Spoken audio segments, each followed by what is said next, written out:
आता पावसासंदर्भातील बातम्यांचा वेगवान आढावा घेऊयात।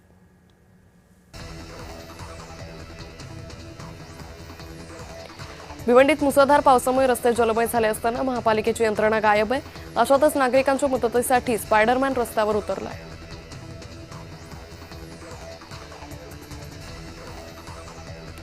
मंठा तालुक्यातील तळणी परिसरात मुसळधार पाऊस झालाय, त्यामुळे परिसरातील शेतकऱ्यांना दिलासा मिळालाय।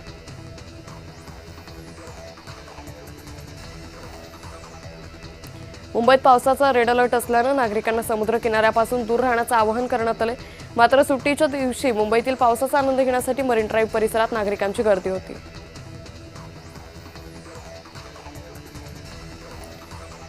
दापोली तालुक्यात मुसळधार पाऊस झालाय। संततधार पावसामुळे संपूर्ण दापोली शहर जलमय झालं असून जनजीवन विस्कळीत झालंय।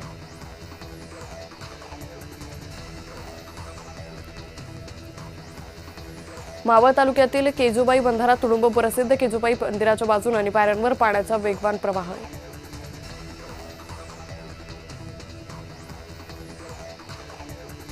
रायगड जिल्ह्यात कुंडलिका नदीच्या पुरात अडकलेल्यांची यशस्वीरित्या सुटका केली। रेल्वे मार्गावर अडकलेल्यांसह 125हून अधिक जणांना सुरक्षित स्थळी हलवलंय।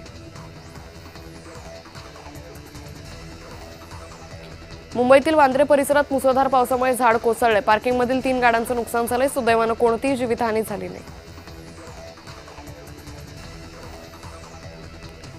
नवी मुंबई महानगरपालिका क्षेत्रातील सर्व शाळांना सुट्टी जाहीर करण्यात आली। अतिवृष्टीच्या इशाऱ्याच्या पार्श्वभूमीवर सोमवारी शाळांना सुट्टी जाहीर केली आहे। मुसळधार पावसामुळे गोंदियातील भुयारी मार्ग पाण्याखाली गेलाय। मालवाहू वाहन रस्त्याच्या कडेला उलटले।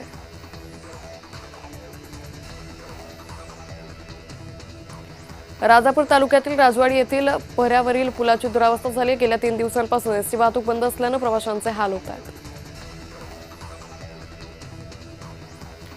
श्रीवर्धनमध्ये वादळी वाऱ्यासह मुसळधार पाऊस सुरू आहे। वेळास गावातील एका घराचे पत्र उडाले। या घटनेत कोणतीही जीवितहानी झाली नाही।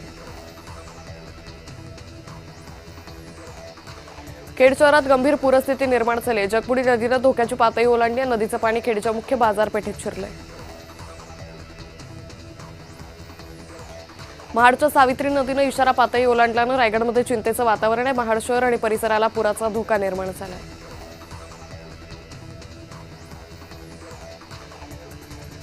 चिपळूणमधील वाशिष्ठी नदीने धोक्याची पातळी गाठली। नदीची पातळी वाढत असल्याने चिपळूण शहरातील बाजारपेठेतील नाईक कंपनी परिसरात पाणी शिरण्यास सुरुवात झाली।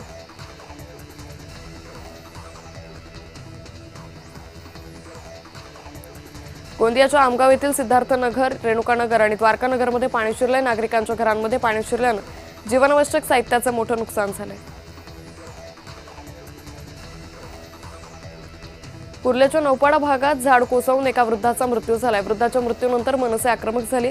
महापौर आणि उपमहापौरांनी राजीनामा देण्याची मागणी होते।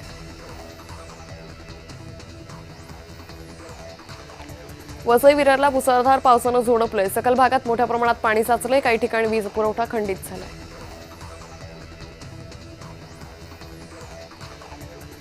मुंबई पूर्व उपनगरात मुसळधार पाऊस सुरू आहे। विक्रोळी पोलीस ठाण्याकडे जाणारा संपूर्ण मार्गही जलमय झालाय। पाण्यात अनेक वाहनं बंद पडल्यानं वाहतुकीवर परिणाम झालाय।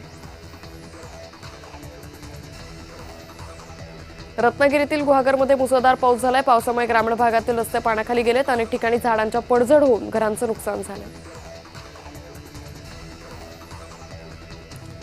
रायगडात मुसळधार पाऊस सुरू आहे। अंबा नदीने धोक्याची पातळी ओलांडली आहे। नागोठणे शहरात पुराचं पाणी शिरलंय। साताऱ्यात मागील 5 दिवसांपासून मुसळधार पाऊस सुरू आहे। ठोसेघर धबधबा पाहण्यासाठी पर्यटकांनी मोठ्या प्रमाणात गर्दी केली आहे।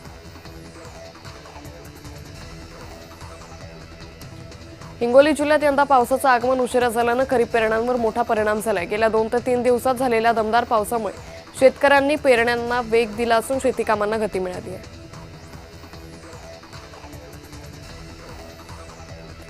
नवी मुंबईतील घणसोलीत वादळी वाऱ्यानं पत्रे उडालेत। बांधकामावर प्रकल्पाच्या परिसरातील लोखंडी पत्रे कोसळलेत। पत्रे पडल्यानं वाहनांचं मोठं नुकसान झालं। उरण शहरासह संपूर्ण तालुक्यात पावसाचा हाहाकार पाहायला मिळतोय। अतिवृष्टीमुळे न्हावाशेवा पोलीस ठाण्यामध्ये पाणी शिरल्यानं पोलिसांना कार्यालयीन कामकाज सोडून कार्यालयातून पाणी बाहेर काढण्याचं काम करावं लागलं।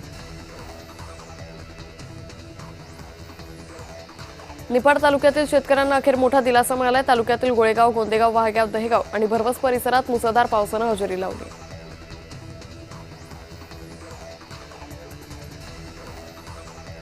रत्नागिरी जिल्ह्यातील मंडणगडमधील तुळशी घाटात दरड कोसळली आहे। मुसळधार पावसामुळे वाहतूक पूर्णपणे बंद करण्यात आली आहे। घाटमार्गात प्रवास करताना विशेष दक्षता घेण्याच्या सूचना देण्यात आल्या आहेत।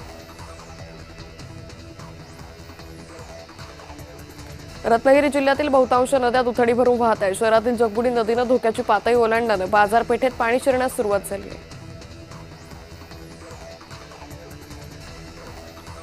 रायगडच्या रोह्यात पुराचं पाणी शिरलंय। घरांमध्ये पुराचं पाणी शिरल्यानं नागरिकांचं मोठं नुकसान झालंय।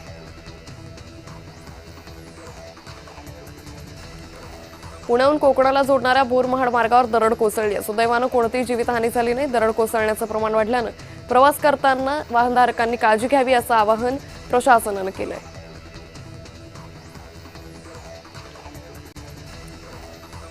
खोपोली शहरातील सुभाषनगर भागात दरड कोसळली आहे। नागरिकांना सुरक्षित ठिकाणी हलवण्यात आलंय।